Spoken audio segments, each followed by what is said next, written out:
Hello students, welcome to our channel Ashoka biology. Myself Amit Tiwari. आज का हमारा नया टॉपिक, नया chapter ecosystem. Most important question series में इकोसिस्टम का पहला सवाल, the largest anthropogenic ecosystem is. पहला ऑप्शन एक्वेरियम, दूसरा ऑप्शन गार्डन, तीसरा ऑप्शन ऑर्किड एंड चौथा ऑप्शन एग्रो इकोसिस्टम। देखिए, एंथ्रोपोजेनिक इकोसिस्टम यानी कि मैन मेड इकोसिस्टम की बात कर रहे हैं, तो एक्वेरियम और एग्रो इकोसिस्टम दो ऑप्शन में ज़्यादा प्रॉब्लम हो सकती है। तो agro ecosystem is the largest ecosystem, ये सबसे बड़ा वाला होता है जो कि एंथ्रोपोजेनिक है, याद रखिएगा। अब इसके बारे में एंथ्रोपोजेनिक अगला सवाल ही दिया हुआ है, करते हैं। What is characteristics of the anthropogenic ecosystem. Anthropogenic ecosystem के करेक्टर क्या हैं? तो simple food chain, little biodiversity, high productivity, little nutrient recycling, do not possess self regulation, या more than one option is correct. देखिए, होता क्या है कि जो एंथ्रोपोजेनिक हैं ये सिंपल होते हैं, यानी कि इनमें जो फूड चेन होती है वो सिंपल फूड चेन होती है। कैसी होती है? Simple food chain. दूसरी बात, यहाँ पे डाइवर्सिटी थोड़ी कम होती है कंपेरेटिवली, लिटिल डाइवर्सिटी होती है। ओके, और एक सबसे इम्पॉर्टेंट पॉइंट, इनमें रेगुलेट करना पड़ता है, इनमें सेल्फ रेगुलेशन की प्रॉपर्टी नहीं पाई जाती, ये बात याद रखिएगा। तो अब यहाँ पे एक से ज़्यादा आंसर हमारे सही हो जाएंगे, तो आंसर शुड भी क्या हो जाएगा? डी। क्वेश्चन नंबर थर्ड, बहुत अच्छा सवाल है, जरूर अच्छे से करिएगा। थर्ड में, in ecosystem why the term cycling is used. Why the term cycling is used to describe material transfer, where the term flow is used for energy exchange। इसको ज़रा अच्छे से समझिए इस पॉइंट को कि क्या कहना चाह रहा है। ये कह रहे हैं कि इकोसिस्टम में जो साइक्लिंग टर्म है ये मटेरियल ट्रांसफ़र के लिए इस्तेमाल किया जाता है। साइक्लिंग टर्म मटेरियल ट्रांसफ़र के लिए, यानी मैं इसको बगल में नोट कर दूं, साइक्लिंग जो टर्म है ये मटेरियल ट्रांसफ़र के लिए है, और जो फ्लो वर्ड है it is for energy. Okay, ऐसा क्यों होता है? बोथ मैट अब इसको थोड़ा एक्सप्लेन करिए। Why both material and energy are recycled and are then transfer to other ecosystem as in flow. जी नहीं, जैसे इंटर होते हैं वैसे ही तो नहीं करते। Material are repeatedly used but energy flow through and out of the system. ये बात हमें ठीक लग रही है। मटेरियल जो होता है वो लगातार यूज होता रहता है, जो कि लेकिन जो एनर्जी है वो फ्लो होती है इकोसिस्टम में। तो इसीलिए मटेरियल को रिसाइकलिंग कहा गया, साइकिलिंग कहा गया है, और एनर्जी फ्लो के लिए है। ये बहुत अच्छा सवाल है। अगला सवाल देखिएगा। तो आपको पता है कोई भी मटेरियल एक से दूसरे में कन्वर्ट हो, लेकिन एनर्जी तो सिर्फ फ्लो कर रही है। Question number 4, which statement accurately describe how matter and energy are used in ecosystem. अब देखिए, जो पीछे का अभी हमने सवाल आपको बताया, अभी लिखा ही था जो मैं मिटा रहा हूँ, वही आंसर है। क्या है? कह रहे हैं कि which statement accurately describe how matter and energy are used in the ecosystem. कैसे मैटर और एनर्जी दोनों यूज हो रहे हैं इकोसिस्टम में, तो इसको ज़रा समझिएगा। कह रहे हैं energy is cycled through ecosystem but matter is not. Energy cycled नहीं होती, सब एनर्जी फ्लो होती है। Energy can be converted into matter but matter can not be converted into energy. Matter is cycled while ecosystem in ecosystem but energy is not, मतलब energy cycled नहीं होती। Energy क्या होती है? फ्लो होती है। तो answer should be C. Question number 5, to recycle nutrients an ecosystem must have at minimum. किसी भी मतलब न्यूट्रिएंट की रिसाइकलिंग के लिए कम से कम क्या क्या होना चाहिए? मिनिमम क्या होना चाहिए? तो प्रोड्यूसर से सिर्फ काम नहीं चलेगा, एटलीस्ट क्या होना चाहिए? प्रोड्यूसर होना चाहिए जो बनाएगा। Producer, primary consumer, decomposer. Producer, primary consumer, carnivore and decomposer. देखिए, प्राइमरी कंज्यूमर ना हो, कॉर्निओर ना हो, चलेगा, बट प्रोड्यूसर को डिकम्पोज होने वाला कम से कम चाहिए। तो एक प्रोड्यूसर और दूसरा decomposer. Answer should be D. Nice question. Question number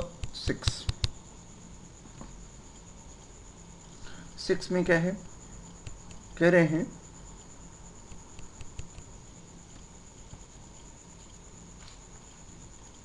which are the following terms encompasses all of the other। देखिए एक शब्द ऐसा जो बाकी सबको, सबके बारे में कुछ ना कुछ इंफॉर्मेशन दे रहा हो या जो सबको शामिल कर ले रहा हो, ऐसा शब्द। तो कह रहे हैं पहला हर्बीओर, हर्बीओर, दूसरा शब्द कॉर्नियोर, तीसरा शब्द प्राइमरी कंज्यूमर और चौथा हेट्रोट्रॉफ। देखिए आप बात करें हर्बीओर की, ये भी हेट्रोट्रॉफ होता है, आप बात करें कार्नियोर की, ये भी हेट्रोट्रॉफ है, प्राइमरी कंज्यूमर है, ये भी हेट्रोट्रॉफ है। तो आंसर शुड बी डी, एक आंसर जो सबको कंप्राइज कर रहा है। Question number 7, which are the following are decomposer, कौन इसमें डिकम्पोजर है क्वेश्चन नंबर 7 में। तो bacteria is it a decomposer, yes. Fungi, yes decomposer है। Flagellates euglena, yes, answer should be D. Question number 8, which of the following are detritivores. देखिए detritivore और decomposer में बड़ा अच्छा सा डिफरेंस होता है, ये याद रखिएगा। डेट्रीओर वो होते हैं जो इंटरनली डाइजेशन की बात करते हैं और जो डिकम्पोजर होते हैं वो कुछ ना कुछ सीक्रेट करके डाइजेशन की बात करते हैं। यानी कि डेट्रीओर इंटरनल डाइजेशन करते हैं जबकि डिकम्पोजर एक्सटर्नल डाइजेशन करते हैं। बहुत इंपॉर्टेंट पॉइंट है ये। तो 7 का answer D. 8, which of the following are detritivore, दोनों सवाल याद रखिएगा। Detritivore earthworm, wood lice, sea cucumber, termites, echinoderms भी होते हैं, याद रखिएगा। तो all of these answer, please focus this question. Question number 9, which of the following is correct, कौन सा इसमें से करेक्ट है। तो करेक्ट कौन सा है सब जरा देखते हैं। तो पहला ऑप्शन है detritivore are organism which digest dead matter, dead कर लीजिएगा, dead matter via internal digestion and enable to absorb them externally. तो आपको तो भी मैंने अभी एक्सप्लेन किया और आप समझ गए होंगे मैं क्या कहना चाह रहा हूँ और क्या बोलने वाला हूँ। तो आंसर ए आपका करेक्ट हो जाएगा, बट और ऑप्शन तो देखने पड़ेगा ना sir.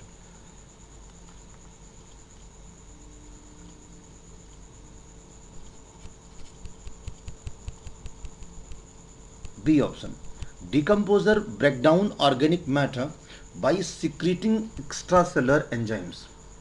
I hope you understand well। A भी सही है और बी भी सही है and answer should be question number 9 का सी, मार्क कर लीजिएगा C. Okay, question number 10, read the following statement. Okay, तो 10वां सवाल पढ़िएगा, आंसर बताइए। देखिए बहुत इंफॉर्मेटिव क्वेश्चन है ये। In aquatic ecosystem GFC is major conduits for energy flow. Grazing food chain में, grazing food chain aquatic ecosystem में एनर्जी के लिए बहुत इंपॉर्टेंट है। ये बहुत करेक्ट सेंटेंस है और याद रखने वाला है। इन टेरेस्ट्रियल, तो टेरेस्ट्रियल में क्या होता है, डीएफसी, याद रखिएगा। इन टेरेस्ट्रियल इकोसिस्टम में much larger fraction of energy flow through DFC than GFC. तो टेरेस्ट्रियल में डीएफसी याद रखिएगा और एक्वाटिक में जीएफसी, एजी एंड टीडी, कैसे भी करके याद होना चाहिए। डीएफसी में be connected with GFC at some level. जब भी आप फूड चेन अच्छे से पढ़ते हैं तो आपको पता चल जाता है कि ये दोनों आपस में कनेक्टेड होते हैं कहीं ना कहीं। Heterotroph can be considered as secondary producer, कह सकते हैं जो उसकी बॉडी में जो बच के जो बनेगा वो सेकेंडरी प्रोडक्टिविटी तो कहलाएगा। तो first, second, third, fourth all are correct. The trophic level represents a functional level and not a species. Trophic level जो है एक क्रियात्मक लेवल है, ना कि एक स्पीसीज है, क्योंकि बदलता रहे, स्पीसीज बदलती रहती है जबकि ट्रॉफिक लेवल वही रहता है। तो answer should be A. Nice question as well. Question number 11, an ecosystem.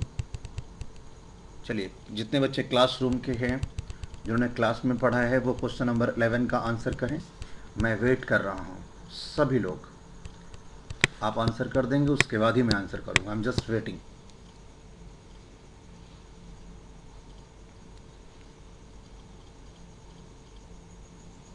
अब तक आपको कर देना चाहिए था। तो in ecosystem receives,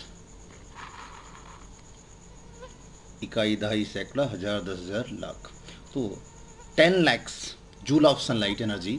then what is the energy available at primary producer. तो आंसर आपके हिसाब से तो आपने कर दिया होगा, क्या किया ज़रा बताइए तो। आपने 10% लगा दिया होगा और आपका आंसर 1 लाख आ गया होगा। तो जी नहीं, 1 लाख आंसर नहीं होगा, गलत है। 10,000 जूल इज द आंसर, क्योंकि ओनली 1% रीच्ड। एनसीईआरटी का डाटा है। क्वेश्चन नंबर 12, ध्यान से देखिएगा एनसीईआरटी जाके। Observe the ecological pyramid, which of the following is correct for this type of ecological pyramid? तो it represents pyramid of number of a single tree। देखिए, जब भी आप पिरामिड पढ़ते हैं तो वहाँ पे भी आपको ये पॉइंट मिलेगा। एक बड़ा सा पेड़, उस पर कुछ चिड़िया और उस पर ढेर सारे इंसेक्ट, ऐसे आप सोचेंगे तो ये आंसर हो जाएगा। एक बर्ड, 4-6 चिड़िया और 25-30 इंसेक्ट, या छोटी बड़ी सी चिड़िया तो छोटी छोटी, इस तरीके से बात कर सकते, तो आंसर सही हो जाएगा हमारा ये पहला पॉइंट। दूसरा, pyramid of biomass in A pond, ये भी आपको मालूम होगा, ये इन्वर्टेड होता है, क्योंकि जू प्लैंकटन कम देन फाइटोप्लैंकटन और ज़्यादा, फिर छोटी वाली मछली, बड़ी वाली मछली का बायोमास और ज़्यादा होता है। तो ए भी सही हो जाएगा हमारा, बी भी सही हो जाएगा, answer should be C. Question number 12 का। Question number 13, the limitations of the ecological pyramid is, ecological pyramid के लिमिटेशंस क्या हैं? तो आपको ये फैक्ट याद होना चाहिए कि it has no place for decomposer and detritivore. Decomposer और डेट्रीवर्स के लिए कोई प्लेस नहीं है। It is based on simple food chain, not food web. किस पे आधारित है? सिंपल फूड चेन, जबकि रियलिटी में सिंपल फूड चेन कुछ होता ही नहीं है। It has no place for insectivorous plant which belongs to T3 और T1 और T3। तो इनके लिए कोई स्पेस नहीं, इंसेक्टिवोरस प्लांट के लिए नहीं है। ये सिंपल फूड चेन नहीं है, होता है फूड वेव होता है, लेकिन फिर भी हम कंसिडर करते हैं। तो ये सारे लिमिटेशंस हैं और मेंशन एनसीईआरटी में टेक्स्ट बुक में, तो ज़रूर याद रखें। बहुत अच्छे सवाल हैं सब। Out of the total cost of various ecosystem services, अब एकदम अंतिम पेज पे हम पहुंच गए इस चैप्टर के। वहाँ पे रॉबर्ट कॉस्टेंजा ने प्राइस टैग डिसाइड किया हुआ है, तो प्राइस टैग को जरूर पढ़ें, सवाल बन सकता है। मैंने एक सवाल यहाँ बात करी है कि टोटल कॉस्ट जो है सॉइल फॉर्मेशन में कितनी है, तो ये फैक्ट इन्फॉर्मेशन है। 50% सॉइल फॉर्मेशन में खर्च होता है। अगर इकोसिस्टम सर्विसेज हमें ना मिलती नेचर से और हमें खुद बनाना पड़ता, तो जितनी हमारी टोटल इनकम है पूरे ग्लोबल की, उसका 50% तो इसी में खर्च हो जाता। Question number 15, what percent of the solar radiation striking A plant is converted into chemical energy? देखिए 2 to 10% जो है ये पार है, 1 to 5% ISR है, याद रखिएगा। तो ये इंपॉर्टेंट पॉइंट है बी, आप इसको चेक करिए। सब ये सब फैक्ट हैं, इसमें कुछ समझाने जैसी बात नहीं है। Question number 16, subtraction of which of the following will convert gross primary productivity into net primary productivity? क्या घटा दें? ओके, तो देखिए अब इतना तो आपको आइडिया है कि आपने इतना पढ़ रखा है कि ग्रॉस प्राइमरी प्रोडक्टिविटी से हम रिस्पिरेटरी लॉस को घटा दें ऑटोट्रॉफिक प्लांट से, तो जो बच के आएगा वो हमारा क्या हो जाएगा? Net primary productivity. तो एनर्जी कंटेंट स्टैंडिंग क्रॉप, जी नहीं sir. The energy used by heterotroph and respiration, heterotroph नहीं सर, हेट्रोट्रॉफ नहीं, ऑटोट्रॉफ। ऑटोट्रॉफ्स में जितनी एनर्जी रिस्पिरेशन के रूप में खर्च हो गई है उसे घटा दीजिए, तो आपको नेट प्राइमरी प्रोडक्टिविटी मिल जाएगा। विच of the following has the highest net primary productivity पर स्क्वायर मीटर? तो देखिए इससे हमें ये पता होना चाहिए कि किसकी प्रोडक्टिविटी सबसे ज़्यादा है। तो ट्रॉपिकल रेन फॉरेस्ट की प्रोडक्टिविटी सबसे ज़्यादा होती है, तो answer C. Which data is most useful to measure the primary productivity in the terrestrial ecosystem? कभी भी टेरेस्ट्रियल इकोसिस्टम में अगर हम बात करें और हम प्राइमरी प्रोडक्टिविटी की बात करना चाहें, तो primary productivity is what? It is only that कि CO2 कितना फिक्स हो रहा है।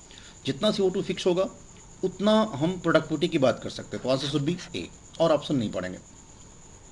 Question number 19, which is why is net primary production a more powerful measurement to an ecosystem ecologist than gross primary productivity? देखिए कह रहे हैं कि आप खुद से एक बार पढ़िए, कह रहे हैं नेट प्राइमरी प्रोडक्शन का जो मेजरमेंट है ये इकोलॉजिस्ट के लिए ज़्यादा बेहतर है कंपेरेटिवली GPP। तो NPP is same as the standing crop, NPP is same as the standing crop, yes और नो? इससे ऐसा कुछ रिलेशन नहीं है। कह रहे हैं कि NPP so the rate at the standing crop, no. NPP represent the stored chemical energy that is available to consumer in the ecosystem. और हमारे लिए या किसी भी इकोलॉजिस्ट के लिए यही तो मैटर करता है कि कितना ट्रांसफ़र हो रहा है और क्या बन रहा है। तो इसलिए इम्पोर्टेंट है क्योंकि एनपीपी ही अवेलेबल बायोमास होता है आगे के लिए, ठीक है। तो इसलिए ये हमारे लिए important, don't confuse with the standing crop eight there. Question number 20, तो इसीलिए एनपीपी इंपॉर्टेंट है, याद रखिए, वही उपलब्ध होता है, जो उपलब्ध होता है वही इंपॉर्टेंट है। Aquatic primary productivity is most, जैसे आपने दुनिया भर की चीज़ें पढ़ रखी हैं पूरे साल, वो आपकी जीपीपी है। आप जितना भूल गए वो आपका रिस्पिरेटरी लॉस हो गया, जो एग्जाम में बचा है वही तो काम आएगा। तो कोई भी एग्जामिनर आपका वही तो जानना चाहता है, that's the thing. Question number 20, aquatic primary productivity is most limited by which the following. अब देखिए, एक्वाटिक प्राइमरी प्रोडक्टिविटी सबसे ज़्यादा लिमिटेड किस चीज़ के लिए होगी, तो ये हो जाएगी प्रेडेशन, नहीं sir, increase pressure with depth, ऐसा नहीं पढ़ा कुछ भी, temperature may be, light and nutrient availability, ठीक है, लाइट और न्यूट्रिएंट, ये सबसे बेहतर आंसर होगा हमारा, याद रखिएगा, सबसे बेहतर आंसर होगा। Question number 21, aquatic ecosystem are least likely to be limited by which of the following nutrients। पानी के अंदर सबसे कम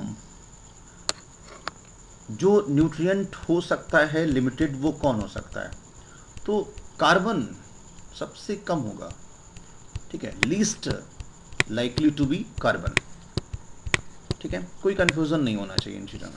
question number 22, in A tropical rain forest maximum energy in the ecosystem flow through. अब देखिए, अभी हमने आपसे कहा ट्रॉपिकल रेन फॉरेस्ट, अब अगर ट्रॉपिकल रेन फॉरेस्ट में अगर आप बात करना चाहें, यानी कि बात किसकी हो रही है, कहीं ना कहीं टेरेस्ट्रियल इकोसिस्टम की बात हो रही है, टेरेस्ट्रियल फूड चेन की बात हो रही है, टेरेस्ट्रियल सिस्टम की बात हो रही है। Answer is DFC is the major conduits for energy, that's the thing, mark कर लीजिएगा, DFC. Question number 23, which the following is the incomplete ecosystem.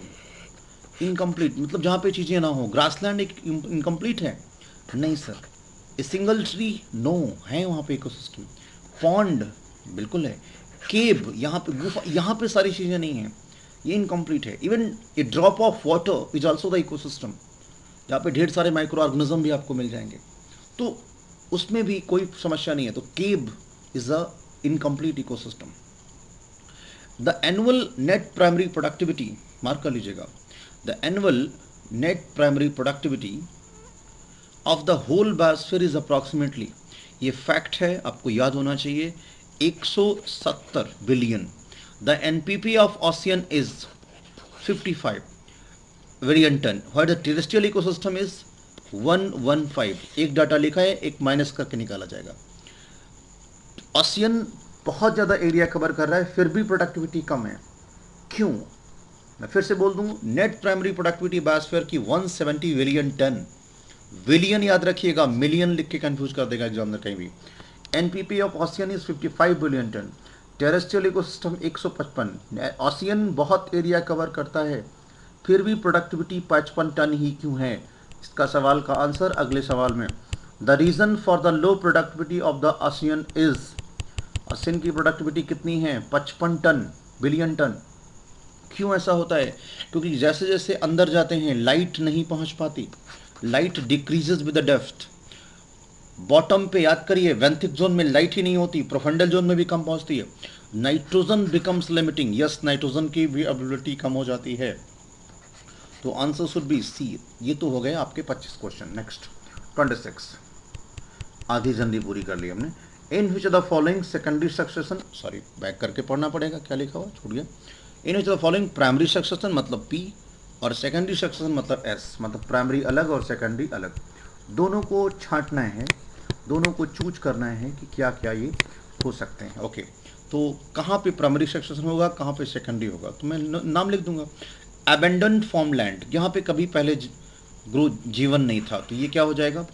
Primary. Cold volcanic, ये भी प्राइमरी सक्सेशन यहाँ होगा। बर्न्ड फॉरेस्ट, जंगल में आग लग गई, ये सेकेंडरी होगा। सैंड ड्यून्स, रेत के टीले हैं ये, तो यहाँ पे भी प्राइमरी होगा। फ्लडेड लैंड, यहाँ पे बाढ़ आ गई थी, अब यहाँ पे क्या होगा? सेकेंडरी। बैरन इग्नियस, बैरन इग्नियस मतलब ये बिल्कुल एग्नियस रॉक है, जो मैंने पढ़ाया था इवोल्यूशन में एग्जाम्पल में आपको बताया था। इग्नियस रॉक जो होते हैं वो लावा से बने होते हैं, एकदम जल रहे होते हैं। यहाँ पे कौन सा होगा? प्राइमरी। तो 1 to 3. Answer please.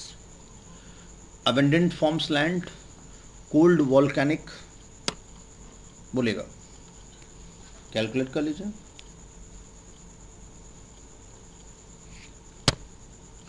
एक, दो, तीन, चार, पाँच, छः, 3 and 3. ठीक है, 3 and 3 याद रखिएगा. तो आंसर शुड बी सी. एक बार फिर से देख लीजिए. Abundant forms land, cold volcanic, ये हो गया एक प्राइमरी. बर्न, ये गलती से लिख गया. बर्न फॉरेस्ट में प्राइमरी होना चाहिए, सेकेंडरी होना चाहिए. ठीक है. सैंडफिल्स, फ्लडेड लैंड्स, बैरन इग्नेस. तो सेकेंडरी सेकेंडरी 2 हो गया और प्राइमरी. चलिए आंसर बताएं.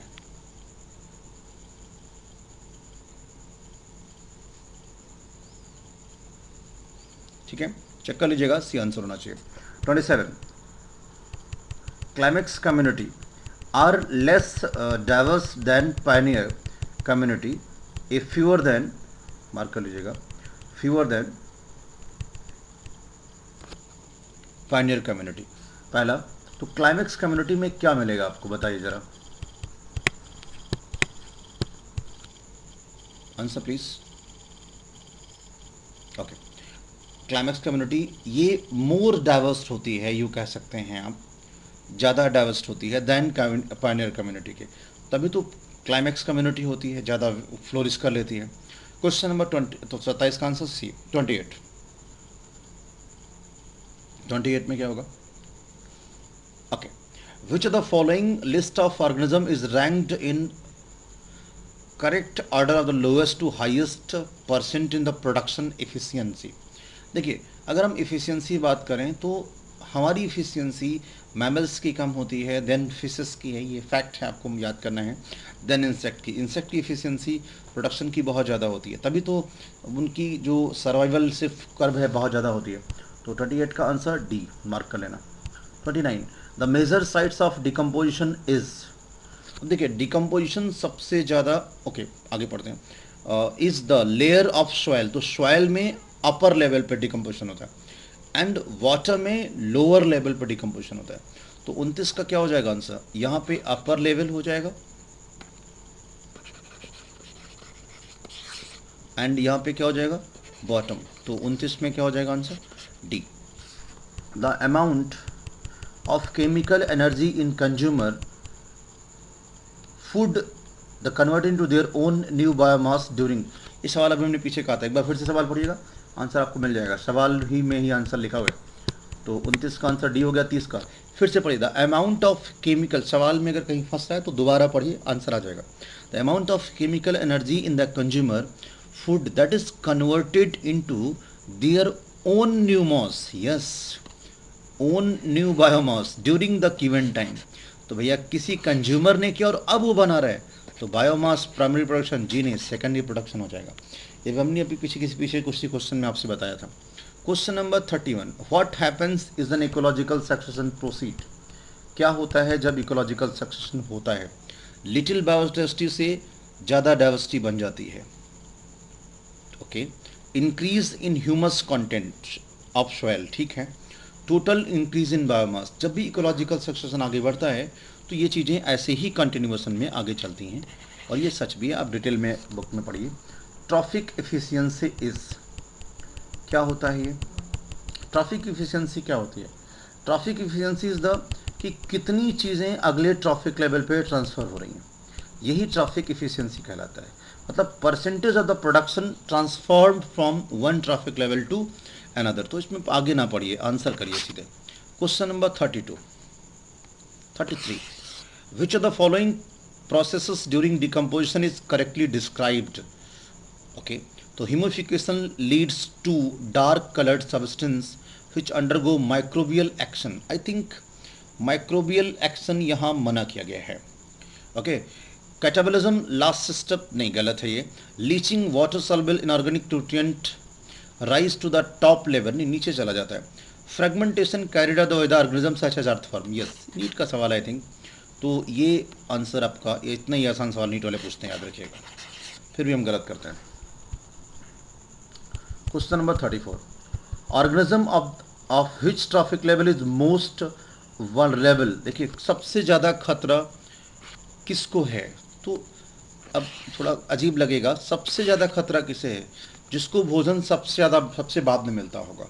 क्या प्रोड्यूसर को जो भोजन खुद बना लेता है उसे खतरा है? नहीं, डिकम्पोजर को ना। सबसे अपर लेवल के ट्रैफिक लेवल पे जो मिले होंगे उसी को आंसर करिएगा।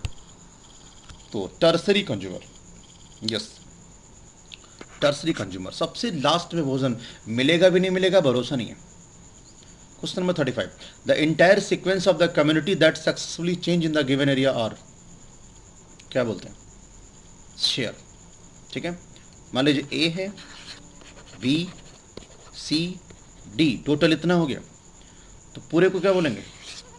शेयर। प्रत्येक को क्या बोलेंगे? बीच वाले को सीरियल स्टेज, इसे पायनियर और इसे क्लाइमेक्स, इतना काफ़ी है। Question number 35A। 36, which statement best describe happens to chemical. अच्छा सवाल है, जरूर पढ़ेंगे इसको, समझेंगे तभी आंसर आएगा। क्वेश्चन अच्छा है। Which statement best describe what ultimately happen, actual में क्या हो रहा है यहाँ पे कि happen to the chemical energy that is converted into new biomass in process of energy transfer between trophic level. Actual में हो क्या रहा है जहाँ पे हम ट्रांसफर की बात करते हैं अगले लेवल पे? It is used organism to maintain their life process through the reaction of the cell जीने। इट इज अनडाइजेस्टेड, आगे भी भेजना है ना सर, अपने ही मेंटेन से काम नहीं चलने वाला। It is undigested and winds up in the faecal and not passed on the, अब नॉट पास्ड गलत हो गया। It is ultimately as the eliminated as feces consumed in the ingestion। ठीक है, respiration, ओके, कुछ आगे बढ़ाने के लिए कर लीजिए, और dissipates into space and accordance with the second law. अब ये आगे हो गया, इंजेशन किया है तो इसी को इस्तेमाल करेगा, रिस्पिरेशन भी कर लिया, डेसिपेट भी कर लिया स्पेस में, ये और सेकेंड लॉ को फॉलो कर रहा है। तो कहीं ना कहीं जो एनर्जी लिया है उसको आगे बढ़ाएंगे, वो इंजेक्शन से कुछ ना कुछ बॉडी बिल्डिंग सब्सटेंस की बात आप कर सकते हैं, तो इससे जाके चीज़ें आगे बढ़ पाएंगी। तो काफ़ी अच्छा सवाल था ये। तो खुद के लिए खर्च करेंगे, खुद के लिए मेंटेन करेंगे, सारे पॉइंट्स आ गए 36 में। Question number 37, okay, nice question as well, conceptual है कि consider the food chain grass, grasshopper, mouse, hawk, snake, बीच में छूट गया। तो how much energy fix by photosynthesis of the grass is available to hawk. अब देखिए, अगर ग्रास को में कितना मिल रहा है 100 जूल, ग्रास को कितना मिलेगा 100 जूल, आपको 10% ला लगाना है। इसको कितना मिलेगा 10 जूल, इसको कितना मिलेगा 1 जूल, इसको कितना मिलेगा 0.1 जूल, तो इसको कितना मिलेगा 0.01 जूल। आंसर शुड बी ए। 10% आगे बढ़ता चला जाता है। A student of Ashoka biology is eating a cup of curd. What is his trophic position? तो ओके, पीछे चलना पड़ेगा। प्रोड्यूसर ने जो कुछ बनाया उसको गाय खाती है या बफेलो, और उसके प्रोडक्ट को हमने खाया, तो this is the T3 level. I think this is the T3 level, तो answer would be T3। Question number 39, nitrogen is available to the non legume plant only. Non legume plant को nitrogen कहाँ से मिलता है? तो भैया चाहे वो कोई भी हो, नॉन लेग्यूम हो या लेग्यूम हो, नाइट्रोजन एटमॉस्फेयर से नहीं मिलेगा, वो नाइट्रोजन हमेशा सॉइल से ही मिलेगा। कंफ्यूज ना होइएगा कि लेग्यूम में सॉइल से और नॉन लेग्यूम में एटमॉस्फेयर से। अगला question, which of the following locations is the reservoir for the nitrogen in the nitrogen cycle. अब आप बताइए, भाई रिजर्वायर कौन होगा? जहाँ सबसे ज़्यादा परसेंटेज हो, तो नाइट्रोजन के लिए रिजर्वायर क्या होगा? जाहिर सी बात है एटमॉस्फेयर होगा रिजर्वायर नाइट्रोजन के लिए। इंपॉर्टेंट पॉइंट है। Question number 41, out of the total quantity of the global carbon, carbon is found dissolve in ocean. तो आपको पता होना चाहिए 70% डिजॉल्व होता है, याद रखिएगा 70%। तभी तो मैंने कहा था कभी ये लिमिटिंग नहीं हो सकता। याद करिएगा, पीछे का कोई सवाल था। ओके, बढ़ते हैं आगे फिर। 41 के बाद 42, in the nitrogen cycle the bacteria that replenish the atmospheric with the nitrogen is. देखिए, सवाल की लैंग्वेज समझ में आएगी तो सवाल का आंसर आ जाएगा।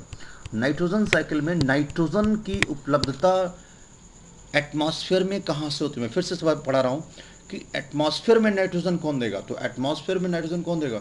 जो नाइट्रेट को नाइट्रोजन में कन्वर्ट करता हो, मतलब डीनाइट्रीफाइंग बैक्टीरिया। नाम तो आपको पता होगा, Pseudomonas and Thiobacillus. Question number 43, arrange the following ecosystems in the decreasing order of their mean net primary productivity ton hectare and year. Okay, तो सबसे ज़्यादा प्रोडक्टिविटी किसकी होती है सर? तो सबसे ज़्यादा प्रोडक्टिविटी ट्रॉपिकल रेन फॉरेस्ट की होती है। तो थर्ड तो आंसर कर लीजिएगा, मतलब ये दोनों आंसर नहीं हो सकते। तो सबसे पहले tropical rain forest, then tropical deciduous forest, no issue, ठीक है। देन उसके बाद मैं आपको बता दे रहा हूँ टेम्परेट डेसिडुअस फॉरेस्ट 4, उसके बाद टेम्परेट कोनिफेरस और उसके बाद डिजर्ट। तो answer should be A. Please जरूर लर्न करें इसे। How does the phosphorus normally inter ecosystem?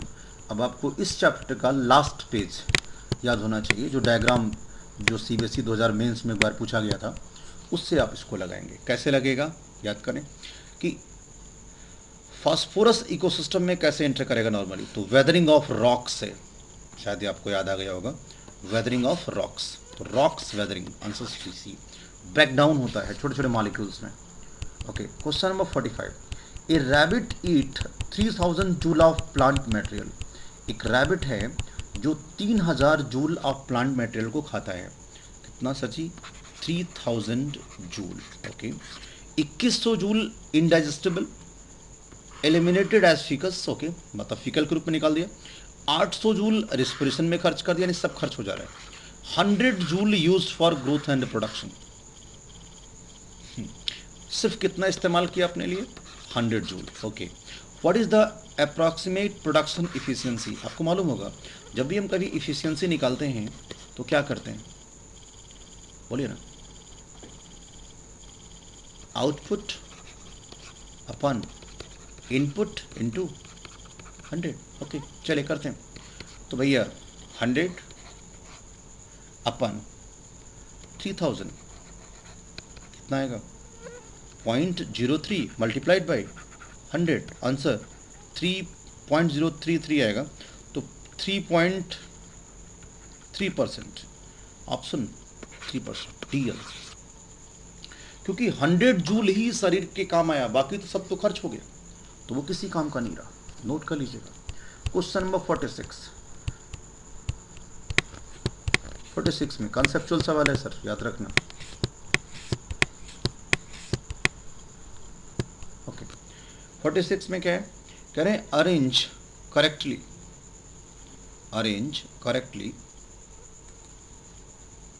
नहीं, 46 में in a typical grassland community which of the following has the smallest biomass. आपको यह फैक्ट नोट कर लेना चाहिए, जैसे जैसे हम ट्रैफिक लेवल में ऊपर चले जाते हैं बायोमास, अवेलेबल बायोमास कम होता चला जाता है। तो सबसे टॉप पे अगर आप फूड चेन बनाएंगे तो grass, slug snake and hawk सबसे ऊपर आएगा।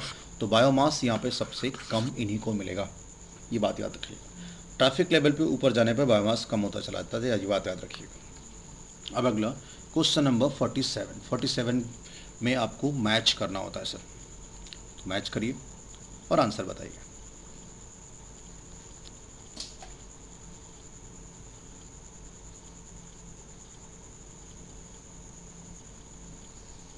फॉरेस्ट मार्समेड्यू, रेड स्वैम्प स्टेज, बोलते रहिएगा, मैच करके आंसर बता दीजिए जल्दी से।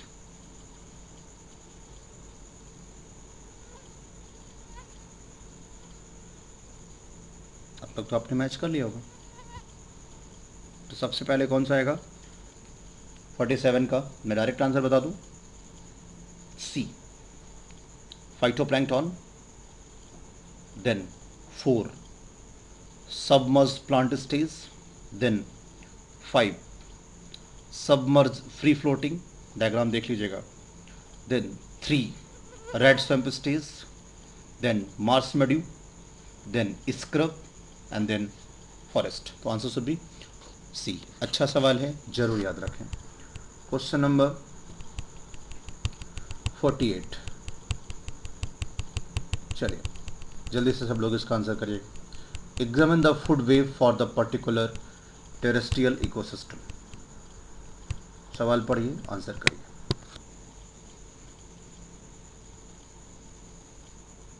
देखिए कह रहे हैं कि examine the food web for particular terrestrial ecosystem, species C is toxic to predator. जो स्पीसीज सी है वो टॉक्सिक है प्रेडेटर के लिए। तो कौन ऐसा हो, यानी which species is most likely to benefit from being a mimic of C. C के जैसा कौन हो जाए तो उसको डायरेक्टली बेनिफिट होगा। तो देखिए डी अगर सी के जैसा हो जाए तो उसको कोई बेनिफिट नहीं होने वाला, क्योंकि इसे ई खा लेगा। अगर ए सी के जैसा हो जाए तो भी बेनिफिट नहीं होगा, क्योंकि सी खा लेगा इसको। डायरेक्ट बेनिफिट की बात कर रहे हैं। अगर ये टेस्टफुल हो जाए, समझिएगा, डायरेक्ट जिससे खाया जा रहा हो, तो ई डायरेक्ट किसको खा रहा है, वी को। देख लीजिएगा डायरेक्ट खा रहा है। अगर ये भाई इसे तो खाएगा नहीं, क्योंकि सी डिस्टेस्टफुल हो गया है, टॉक्सिक है। ओके, तो बी को डायरेक्ट, मतलब फायदा किसी और का भी आपको दिख सकता है कैलकुलेट करने पे, बट डायरेक्ट बेनिफिट किसे है, मोस्ट बेनिफिट किसे है, तो मोस्ट बेनिफिट किसे होगा, बी को होगा, याद रखिएगा। तो आंसर क्या हुआ, डी। आप एक बार चेक कर सकते हैं, आंसर आपको मिल गया होगा, डी आंसर हुआ है।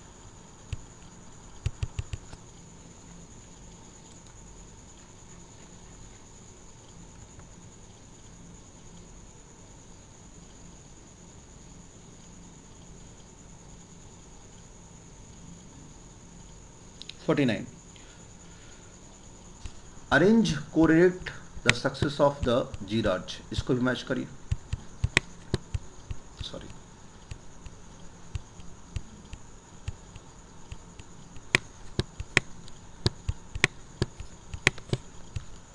Scrub stage, annual grass stage, moss stage, perennial grass stage, lichen stage and climax.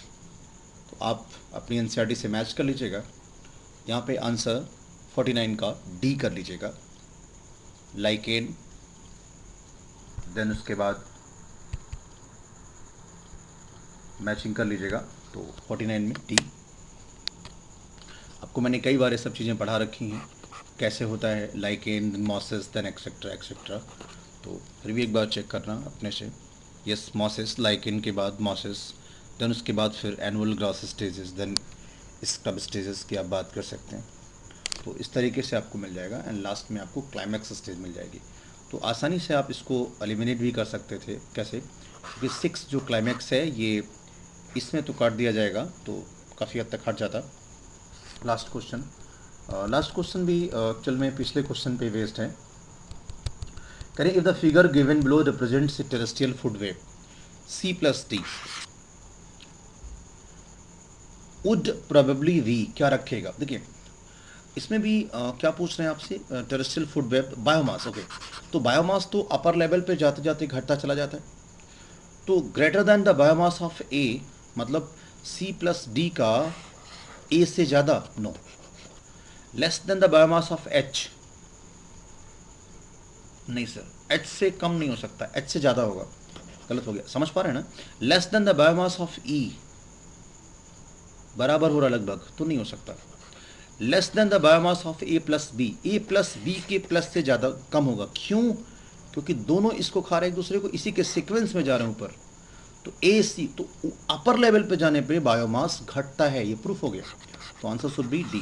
किसी भी क्वेश्चन में अगर कोई कन्फ्यूज़न है, या इतना बोलने में अगर किसी आंसर को मैंने इधर उधर बोल दिया है, तो आप उसे हमसे पर्सनली भी पूछ सकते हैं, वाया फ़ोन, वाया व्हाट्सअप, क्योंकि बोलने में इधर टंग स्लिप या स्लिप टंग, बहुत सॉरी, हो सकता है। तो वेरी इंजॉयफुल सेशन इस टुडे, बहुत अच्छा मज़ा आया, बहुत बढ़िया लगा। तो क्वेश्चन कर लीजिए, कमेंट सेक्शन में जाके बता दीजिए कि आपने कितने सवाल सही किए। मैं कई बार बोल चुका हूँ, लोग बताते नहीं हैं, ज़रूर बताइए। और अगर आपको ये सारी चीज़ें मेरी पसंद आ रही हैं तो प्लीज़ लाइक करें, शेयर करें, सब्सक्राइब करें। ज़्यादा से ज़्यादा लोगों को लोगों फ्रेंड्स में शेयर करेंगे तो उन्हें पहुँचेगा, चीज़ें प्रमोट होंगी, मुझे भी इनकरेज मिलेगा, मैं और अच्छा आपके लिए कर पाऊँगा। कोई सजेशन है तो आप मुझे व्यक्तिगत बोल सकते हैं, कमेंट में भी कर सकते हैं। मैं उसमें भी सुधार करूँगा। किसी प्रकार का भी सजेशन खूब पढ़ें, मन लगा के पढ़ें, घर में रहें, सुरक्षित रहें, चिंता मत करें, एग्ज़ाम होगा और आप सेलेक्ट होंगे। थैंक यू सो मच, धन्यवाद।